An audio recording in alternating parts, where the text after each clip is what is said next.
여러분, 안녕하세요. 오늘 하루도 신나게 보내셨나요? 오늘도 재밌는 성경 동화 들으며 꿈속 여행 떠나볼까요? 그럼 이야기 속으로 숑숑숑. 룻과 보아스. 사사들이 이스라엘을 다스릴 때의 일이에요. 베들레헴에 엘리멜렉이라는 사람이 살고 있었죠. 엘리멜렉에게는 아내 나오미와 두 아들들이 있었어요. 그 무렵 이스라엘에는 오랫동안 비가 오지 않았어요. 강은 마르고 풀과 나무는 모두 시들어버렸답니다. 지독한 가뭄에 이스라엘 사람들은 먹을 것을 찾아 이리저리 떠돌아다녀야 했죠. 엘리멜렉은 가족을 모두 데리고 모압 지방으로 떠났어요. 몇 년 후 엘리멜렉이 그만 세상을 떠나고 말았어요. 홀로 된 나오미는 두 아들과 살게 되었죠. 청년이 된 나오미의 두 아들은 모압 여인과 결혼을 했어요. 며느리의 이름은 오르바와 룻이었어요. 그런데 얼마 후 두 아들마저 세상을 떠나고 말았어요. 남편과 두 아들이 죽자 나오미는 깊은 슬픔에 빠졌죠.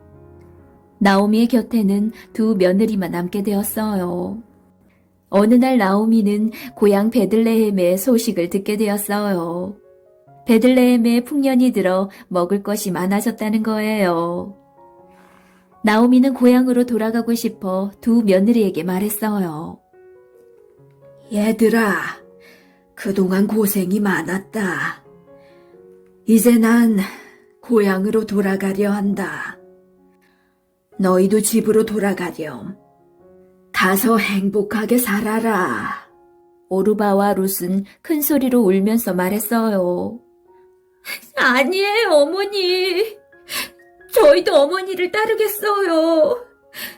저희는 어머니를 떠날 수 없어요. 아니다. 너희도 행복하게 살아야지 않겠니? 어서 가거라. 나오미의 말대로 오르바는 고향으로 돌아갔어요. 하지만 룻은 끝까지 나오미 곁에 남았답니다. 나오미가 룻에게 말했어요. 오르바는 돌아가지 않았니? 너도 얼른 집으로 돌아가거라. 룻은 나오미의 옷자락을 붙잡고 말했어요. 어머니, 저에게 가라는 말씀은 하지 마세요. 저도 이제 하느님을 믿게 되었는걸요. 어머니의 백성이 저의 백성이고 어머니의 하느님이 저의 하느님이에요. 어머니를 끝까지 따르겠어요. 효성이 지극한 롯은 나오미를 따라 베들레헴으로 갔어요. 나오미와 롯은 베들레헴에 도착했죠. 하지만 그들은 아무것도 가진 것 없이 하루하루 가난하게 살아야 했죠. 어느 날 롯이 나오미에게 말했어요. 어머니, 제가 밭에 가서 곡식을 주워올게요. 롯은 밭으로 나갔어요. 그리고 곡식을 거두는 일꾼들을 따라다니며 땅에 떨어진 곡식을 주웠죠. 롯은 주워온 곡식으로 나오미에게 정성껏 음식을 만들어 드렸답니다. 어느 날이었어요. 롯이 밭에서 곡식을 줍고 있을 때 밭의 주인 보아스가 찾아왔죠. 주인님, 어서 오십시오. 그래, 별일 없느냐? 보아스는 하느님을 잘 믿었고 따뜻한 마음씨를 지닌 사람이었어요. 그때 보아스는 멀리서 곡식을 줍고 있는 룻을 발견했죠. 보아스가 일꾼에게 물었어요. 저 여인은 누구인가?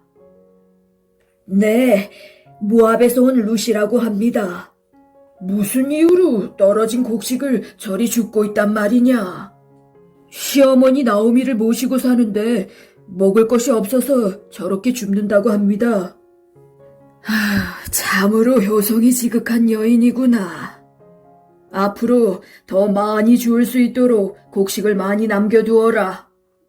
보아스는 룻을 찾아가 말했어요. 룻, 그대의 이야기를 들었소. 앞으로 내 밭에서 곡식을 마음껏 가져가기 바라오. 룻은 말할 수 없이 고마웠죠. 주인님, 감사합니다. 주인님은 저의 생명의 은인이세요. 보아스는 마음씨 고운 룻이 무척 마음에 들었답니다. 보아스는 룻을 아내로 맞이했어요. 하나님이 룻의 믿음과 고운 마음씨를 보시고 축복을 주신 거예요.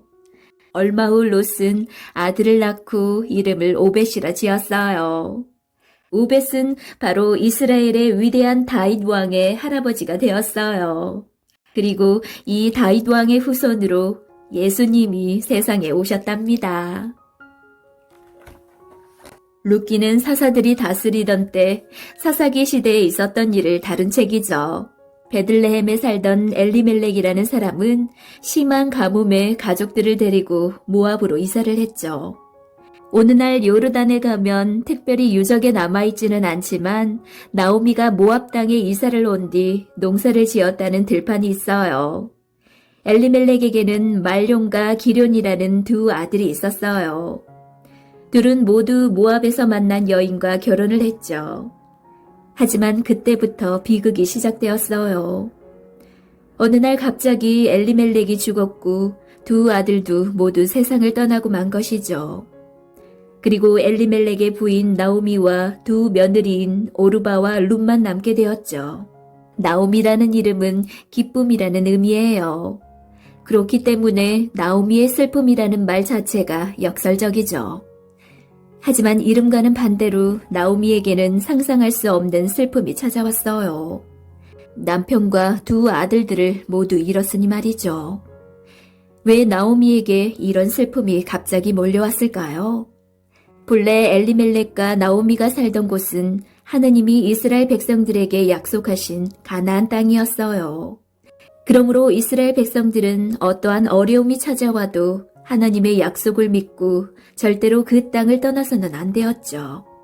그런데 엘리멜렉과 나오미는 가뭄이 들자 하나님의 약속을 믿지 못하고 약속의 땅을 떠나고 말았어요. 어려운 일이 찾아오자 하나님의 약속을 버렸고 그 결과 나오미는 남편과 두 아들을 잃은 슬픔을 당하고 말았답니다.